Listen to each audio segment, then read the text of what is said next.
बागेश्वर धाम के पीठाधीश्वर धीरेन्द्र कृष्ण शास्त्री कथावाचक हैं। श्री राम कथा के साथ दिव्य चमत्कारी दरबार लगाते हैं। अंतर्यामी होने का दावा करते हैं। कहते हैं कि जान जाता हूं कि आपका दुख क्या है, आपका दर्द क्या है। लोगों का हुजूम भी इकट्ठा होता है। धर्म कर्म की बातें करते हैं धीरेन्द्र शास्त्री, और इन्हीं बातों के बीच वो हिंदू मुसलमान करने लगते हैं। मुसलमानों से नफरत करने वाले बोल बोलने लगते हैं, मानो किसी नेता की आत्मा उनके शरीर में प्रवेश कर गई हो। धार्मिक मन से सांप्रदायिक भाषण देने वाले धीरेन्द्र कृष्ण शास्त्री की सभा में केंद्रीय मंत्री नितिन गडकरी से लेकर महाराष्ट्र के उप मुख्यमंत्री देवेंद्र फडणवीस तक हाजिरी लगाते हैं। ये बताता है कि वो कितने हाई प्रोफाइल हैं।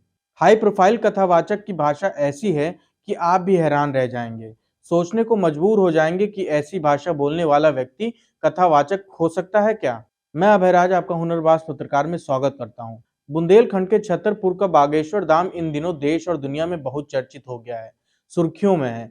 धाम के पीठाधीश्वर धीरेन्द्र कृष्ण शास्त्री कस्बों शहरों में जाकर श्री राम कथा के साथ अपना दिव्य चमत्कारी दरबार लगाते हैं। ऐसी ही एक श्री रामचरित्र चर्चा महाराष्ट्र के नागपुर में भी हुई थी। दावा है कि 2 दिन पहले ही यानी कि 11 जनवरी को ये कथा संपन्न हो गई, जबकि इसकी जो तारीख थी वो 13 जनवरी तय थी, यानी कि तय तारीख से 2 दिन पहले ही इसे समाप्त कर दिया गया। इसकी वजह नागपुर के अंधश्रद्धा उन्मूलन समिति को बताया गया। दरअसल अंधश्रद्धा उन्मूलन समिति ने धीरेन्द्र कृष्ण शास्त्री पर जादू टोने और अंधविश्वास को फैलाने का इल्जाम लगाया था।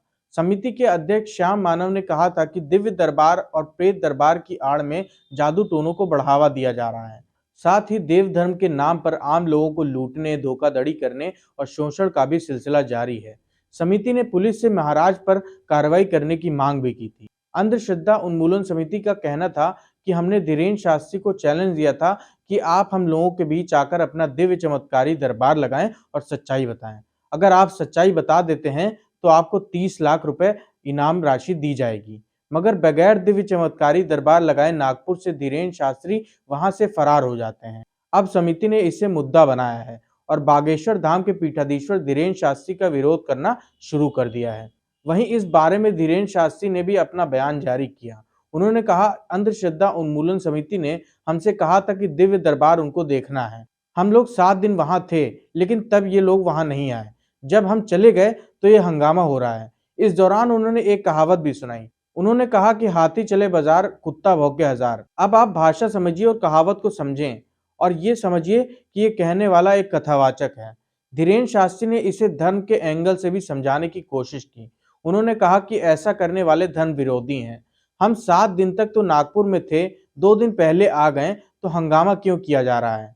अगर दरबार देखना ही है तो कहीं और आ जाइए, हमारे दरबार तो लगते रहते हैं। चमत्कारी दरबार भी आप वहां देख लेंगे।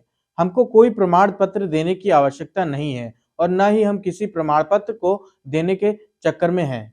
ना हम कोई दावा करते हैं, ना कोई चमत्कार करते हैं, ऐसे कोई दावे हम नहीं करते हैं। ये तमाम चीजें धीरेन्द्र शास्त्री ने अपने बचाव में कही।